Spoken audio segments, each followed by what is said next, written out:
Parents, listen carefully. It's not enough to feed your children and buy them clothes and tell them you love them. You must prepare them for battle. Because that's what life is, a battle between wisdom and foolishness, between truth and lies, between those who would protect them and those who would use them. This is the story of Tom and Sarah, two loving parents who thought they were doing everything right. They lived in a small, peaceful town where everyone knew everyone. Their daughter Emma was their pride and joy, polite, respectful, and obedient. She never talked back, always dressed modestly, and followed every rule without question. To their neighbors, Tom and Sarah had raised the perfect daughter. People would stop them on the street and say, "You're so lucky. Emma is such a good girl. How do you do it?" But here's the thing, and this is where the story gets interesting. Tom and Sarah had a secret. Not an evil secret, but a dangerous one. They never talked to Emma about the real world. They never sat her down to discuss the tricks people might play on her, the lies she might hear, or the dangers waiting outside their safe little town. They thought love and rules were enough. They were about to learn how wrong they were. When Emma graduated high school, she got accepted into a big university in the city. The whole family celebrated. Relatives came over, bringing gifts and congratulations. "Your daughter will make you so proud," they said. "She'll bring honor to your family name." Sarah hugged Emma tight before she left and whispered, "Remember who you are, sweetheart. Don't let us down." But those words were empty, like giving someone a map with no directions. Now here's where things get interesting. And trust me, you need to hear this part. Emma's first week in the city was like stepping onto another planet. Tall buildings everywhere, bright lights that never turned off, and thousands of students who seemed to know secrets she'd never heard of. On her very first night in the dorm, Emma met Jessica, a girl with bright hair and an even brighter smile. Jessica was everything Emma wasn't: loud, confident, and surrounded by friends. "Girl, you can't survive here being quiet and boring," Jessica laughed. "University life is about having fun, meeting people, and living your best life. Trust me, I'll show you how it's done." Emma felt her heart race. No one had ever talked to her like this before. 2 weeks later, Jessica knocked on Emma's door holding a sparkly dress. "We're going to a party downtown. Music, dancing, cute guys. You're coming with us." Emma's hands trembled. She remembered her parents' faces, their trust in her. But they had never explained why parties were bad. They just said they were. What harm could there be in just looking? That night, she followed Jessica into a world she'd never seen before. The music was so loud it made her chest vibrate. Lights flashed in colors she couldn't name. And then she met him, Jake, with his perfect smile and expensive watch. "You're too beautiful to be standing alone," he said, buying her a drink she'd never tasted before. "Let me show you what you've been missing." And that's when Emma's old life began to slip away. At first, Emma told herself she was still the same person. She'd go to parties on weekends, but study during the week. She'd wear the clothes Jessica picked out, but still call home every Sunday. But Jake kept buying her things: shoes that cost more than her father made in a week, bags that made other girls jealous, jewelry that caught the light just right. Emma's heart fluttered every time he surprised her. No one had ever told her that gifts could be chains in disguise. Here's what makes this story so heartbreaking. And pay attention because this is important. Emma's parents called every week. And every week, Emma's voice was sweet and convincing. "Yes, Mom, I'm fine. Yes, Dad, I'm studying hard. Don't worry about me at all."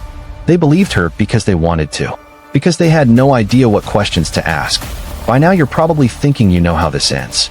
But trust me, what happened next will surprise you. Because Emma was about to face a choice that would change everything, and her parents' silence was about to become deadly. 6 months later, Emma was a different person. She skipped classes to recover from late nights. She posted pictures online that would have made her parents cry. She laughed at things that would have shocked her old self. When her first semester grades came back, she had failed 3 classes. Emma cried alone in her dorm room, but Jessica just shrugged. "Grades don't matter if you know the right people. Jake's got connections. You'll be fine." Emma wanted to call home and confess everything. But how could she explain? Her parents had given her no words for what was happening to her. Here's where the story takes its darkest turn, the moment that still gives me chills when I think about it. One Friday night, Jake drove Emma to a mansion outside the city. "Special party tonight," he said with that same perfect smile. "Just for VIPs." The house was full of older men in expensive suits and young women who looked lost. Emma felt something was wrong, but she didn't know how to name it. No one had ever taught her to trust that feeling in her stomach. That night, Emma crossed lines she never knew existed. She woke up the next morning feeling empty inside, like someone had stolen something from her that she could never get back. And then came the moment that shattered everything. 2 weeks later, Emma couldn't find Jake anywhere. When she finally tracked him down at another party, he was with a new girl, younger, newer, more innocent. "Jake," Emma called out, her voice breaking. "Where have you been? I've been calling you." He looked at her like she was a stranger. Then he laughed. Not the warm laugh she remembered, but something cold and cruel. "Did you actually think this was real?"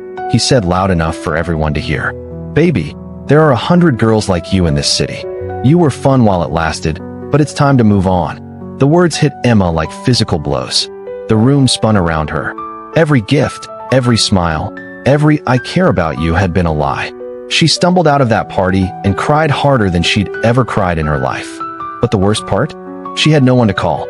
How could she explain to her parents what had happened when they'd never given her words for it? By her second year, Emma's world had completely fallen apart. She lost her scholarship. She borrowed money just to eat. Her reputation was destroyed. Other students whispered about her in hallways. She tried to rebuild, tried to go back to being the girl she used to be, but it was too late. The damage was done. Finally, with nowhere else to turn, Emma packed her few remaining belongings and took a bus back home. When Emma walked through her childhood front door, Sarah dropped the plate she was holding. The modest, gentle daughter they had raised was gone. In her place stood a young woman with tired eyes and a broken spirit. "Emma," Tom whispered. "Sweetheart, what happened to you?" Emma looked at her parents. These good people who had loved her the only way they knew how. And her voice cracked as she said the words that haunt me to this day. "You never told me, Dad. You never warned me. You raised me in silence, and I walked into a world I didn't understand. You thought love was enough, but love without wisdom is just silence." The house filled with a sadness that would never fully leave. Now listen carefully, because this is why I'm telling you Emma's story. Tom and Sarah weren't bad parents. They were loving, caring people who made one crucial mistake. They thought protecting Emma meant keeping her innocent. They thought if they just loved her enough and set enough rules, she'd be safe. But here's the truth they learned too late. The world doesn't care how much you love your children. It doesn't care how many rules you set. If you send your kids into the world without wisdom, without warnings, without the tools to recognize danger, you might as well send them out naked in a storm. Emma's story isn't unique. Right now, there are thousands of young people leaving home unprepared, walking into the same traps, making the same mistakes, because their parents chose silence over difficult conversations. Parents, hear me clearly. It's not enough to feed your children and buy them clothes and tell them you love them. You must prepare them for battle.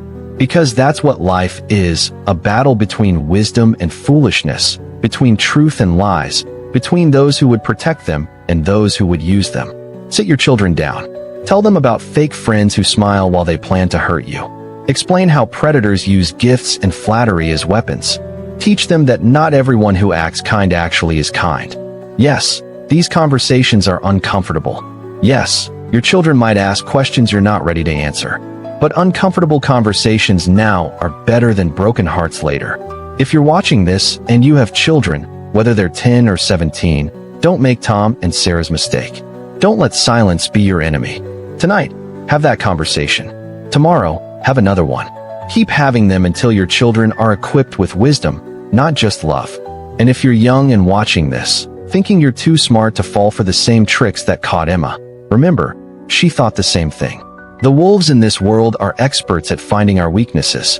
They know exactly what to say, what to promise, what to offer. Trust your instincts. If something feels wrong, it probably is. If someone is too good to be true, they probably are. If a situation makes you uncomfortable, leave. No party, no person, no opportunity is worth your peace of mind or your future. Emma's story doesn't have to be your story. Tom and Sarah's regret doesn't have to be your regret. The silent shield that failed to protect Emma can be replaced with the armor of wisdom, preparation, and honest conversation. Don't let silence be the most dangerous lesson your family ever learns. If this story opened your eyes, if it made you think, If it reminded you of conversations you need to have, then I've done my job. But Emma's story is just one of many that need to be told. Right here on this channel, we share stories that matter, stories that teach, warn, and inspire. Stories about real life, real consequences, and real wisdom. Hit that subscribe button and ring the notification bell. I'll see you in the next one. Stay wise, stay safe, and never underestimate the power of preparation.